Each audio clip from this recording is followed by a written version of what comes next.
Hay un pasaje en el Antiguo Testamento, en el libro del que escribe el profeta Jeremías, capítulo 18, del 1 al 4, dice: palabra de Jehová que vino a Jeremías, diciendo: levántate y vete a la casa del alfarero.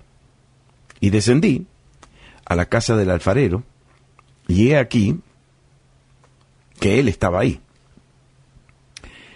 Y la vasija del barro que él hacía se echó a perder en su mano, y volvió y la hizo otra vasija, según le pareció mejor hacerla.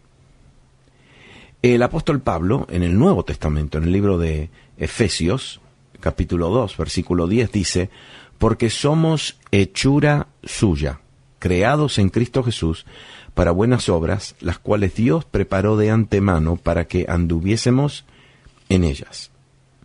Este pasaje que hemos leído en el libro, en la carta a los Efesios, el apóstol Pablo dice que somos hechura de Dios. Esta palabra hechura es la palabra algo que es formado, mano de obra. Y aquí dice entonces Pablo que nosotros somos hechura, hemos sido formados, hemos recibido nuestra forma, como cuando un escultor le da forma a una estatua, a una obra de arte.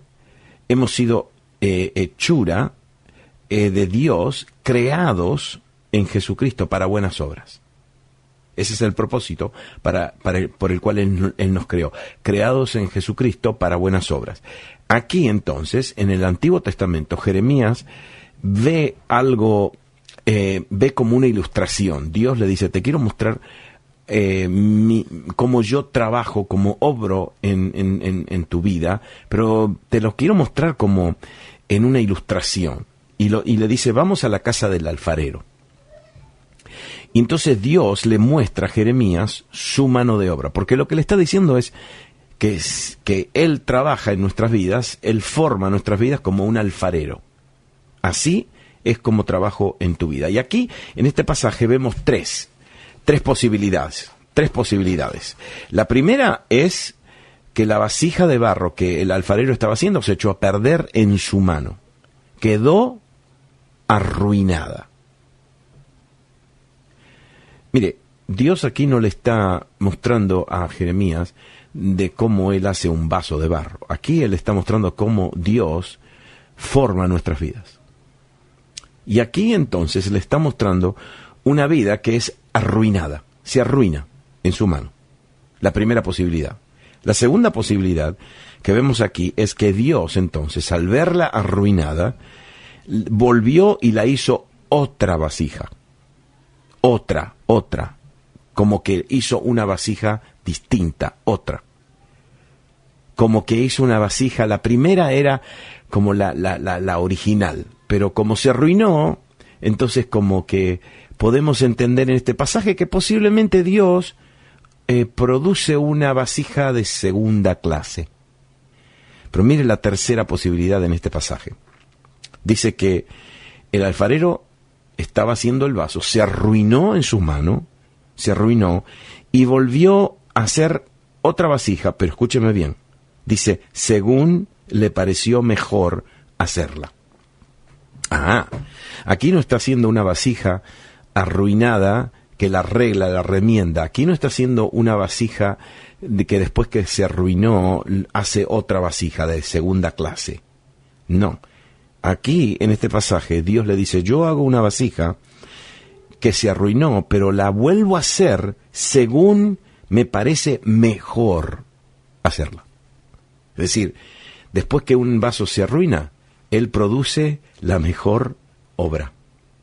Y yo, para ilustrarle esto, quiero mostrarle cómo Dios hace esto. Porque Dios, en la Biblia, nos muestra una historia larga de cómo Él hace vasos de nuevo. La tierra. En Génesis 1 dice que la tierra estaba desordenada y vacía, y las tinieblas estaban sobre la faz del abismo, y el Espíritu de Dios se movía sobre las aguas. Génesis 1:2. Pero Génesis 1:31 dice, y vio Dios todo lo que había hecho, y aquí que era bueno en gran manera, y fue la tarde y la mañana del día sexto. Dios es un alfarero. ¿Saben lo que hizo? Trabajó con una masa de barro sin fondo, la tierra, distorsionada. La trabajó hasta que al final del sexto día Dios la miró y dijo, esta creación me deleita.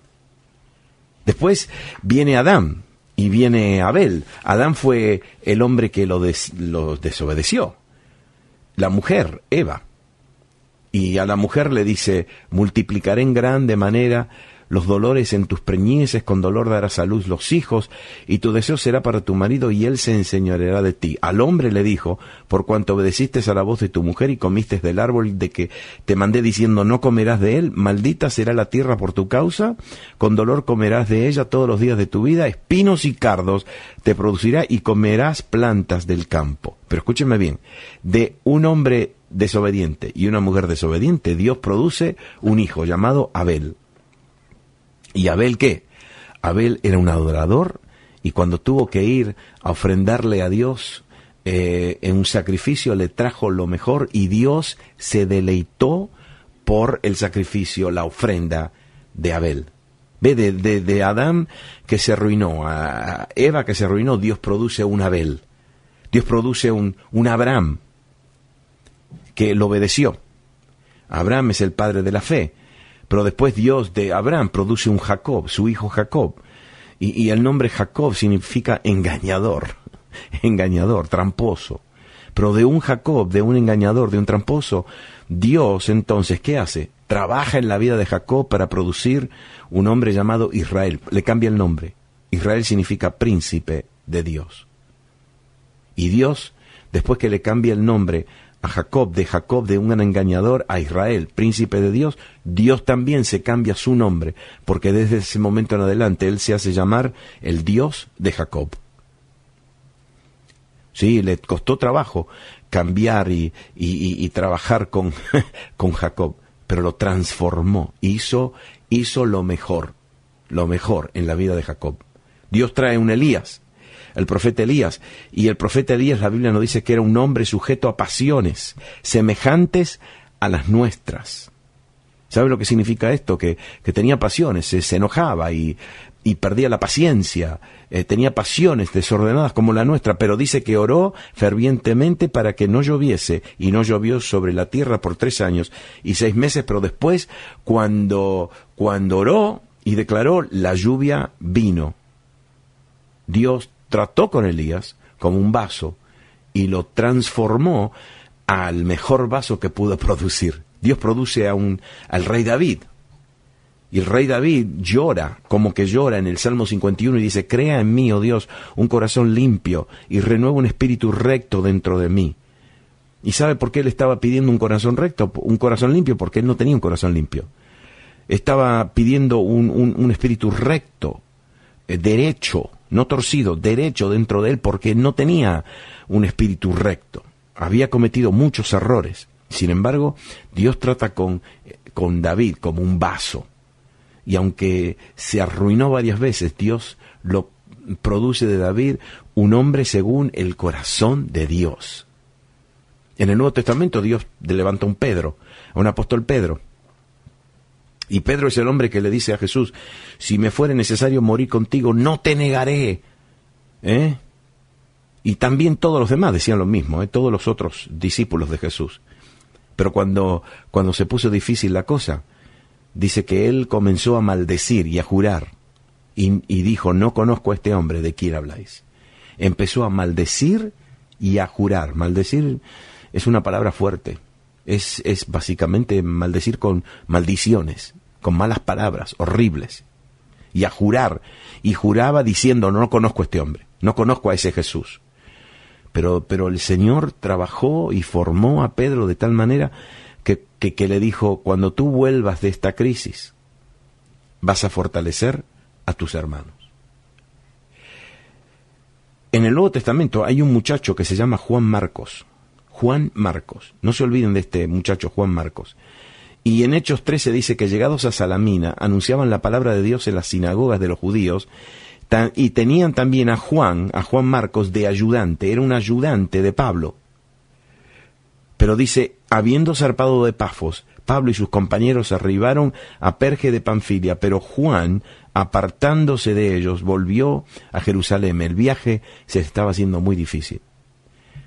Y Bernabé se separó de Pablo porque quería ayudar a este Juan Marcos. Pero Pablo dice, no le parecía bien llevar consigo a este muchacho que se había apartado de ellos. Y hubo un gran desacuerdo entre Pablo y Bernabé. Pero miren lo que dice Pablo, solo Lucas está conmigo, en 2 Timoteo. Toma a Marcos y tráele contigo porque me es útil para el ministerio. Parecía que el barro de esas personas se habían arruinado. ¿Pero qué? Pero todos fueron a la casa del alfarero, se dejaron tratar por el alfarero para ser hechos nuevamente.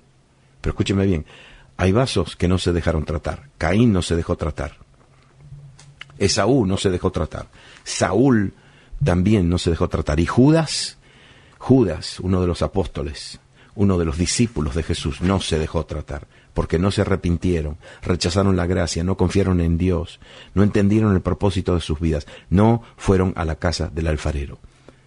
Por eso este pasaje termina diciendo, somos hechura de Él, creados en Cristo Jesús para buenas obras, las cuales Dios preparó de antemano, sabiendo Dios que seríamos barro arruinado, que íbamos a desobedecer, pero Dios dice que somos hechura de Él, nos creó también para buenas obras. Dios es el Dios de gracia. Trabaja con personas que, aunque son arruinadas, aunque han cometido muchos errores, Dios los trata como en un vaso en la casa del alfarero y los hace de nuevo como mejor le parece.